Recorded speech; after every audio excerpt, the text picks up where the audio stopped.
Hello my 3D printer peeps, I'm here with the Anycubic Kobra 4 combo. Today we are going to go over removing and installing the nozzle in order to replace it, change its size, or troubleshoot a problem. Whatever your need might be to remove the nozzle, let's go over how to do it. Here is the Kobra 4 tool head. We only need to remove this magnetic cover. Simply pinch the gray portion of the tool head cover and remove it. The nozzle is protected by a silicone boot. It is critical that this silicone boot be installed while in use. To remove the boot, simply pinch and pull forward and down. This will expose the bare nozzle. This nozzle is held in place by two clips. The first one is right here on the heatsink.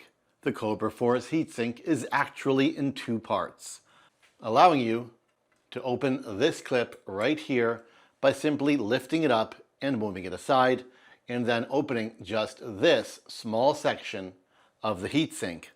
With this clip to the side and this portion of the heatsink to the side, we may now move on to the second clip, which is right here over the nozzle itself. Place your finger underneath the top clip and pry it upward. Move the lower clip aside and your nozzle is free. Place your finger under the nozzle, pinch, bring it forward and down. Do be careful, the Kobra 4 does leave a lengthy piece of filament in the nozzle. This length of filament is the result of the tool head cutting the filament during the retraction phase at the end of your print. While it's not uncommon for a nozzle to have this piece of filament, even from other leading major brands, this piece is a bit much. Typically, you would simply reinsert the nozzle, leaving this piece in place, and it would purge at the beginning of the next print. However, because this piece is so long, you may want to cut it flush before reinstalling it. We will now install the new nozzle. This might be a new size, a different material, a replacement nozzle, or perhaps even the same nozzle, all of which we'll install the same way. With both the clips and the heatsink open, locate the flat side of the nozzle. One side is flat, one side is rounded. Place the flat side against the hot end and slide it up until it stops. Close the heatsink over the hot end and lock it in place with this metal lever. Press it all the way down till it touches the heatsink. If everything is positioned properly, it should not be hard to close. Fold the left side over the nozzle, fold the right side over the left side, and depress it till you feel it lock in place. Replace the silicone boot by slipping it over the nozzle and pressing it forward until it flushly hugs the nozzle on all sides. Look for this little metal clip on both sides to be flush with the silicone boot to help confirm it's properly in place. With the nozzle in place, reinstall the fan shroud. Position the shroud at an angle toward the tool head cover. Insert the tabs into the slots and rock it upward. This shroud is held on by a single magnet and will be very easy to connect and disconnect.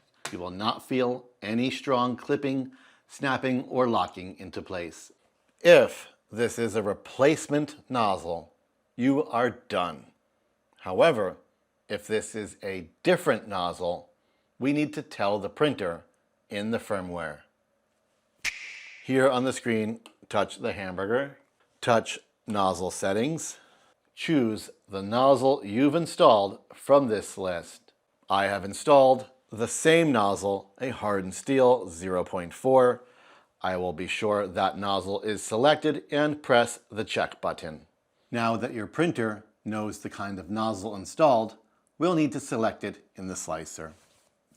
Here we are in Anycubic Slicer next. You'll need to be sure you have the Kobra 4 installed with the proper nozzle. Here, in the printer pull-down menu, click Select Remove Printers. Look for the Kobra 4. Check the nozzle types you currently own. Not the nozzle currently installed, all nozzle types you currently own. Press Confirm. This will permanently add those nozzle types to your printer pull-down menu. When working with a specific nozzle, choose it here in the menu. I will choose Kobra 4 0.4 nozzle. Do note the specific material of the nozzle, such as hardened steel, is not part of this selection.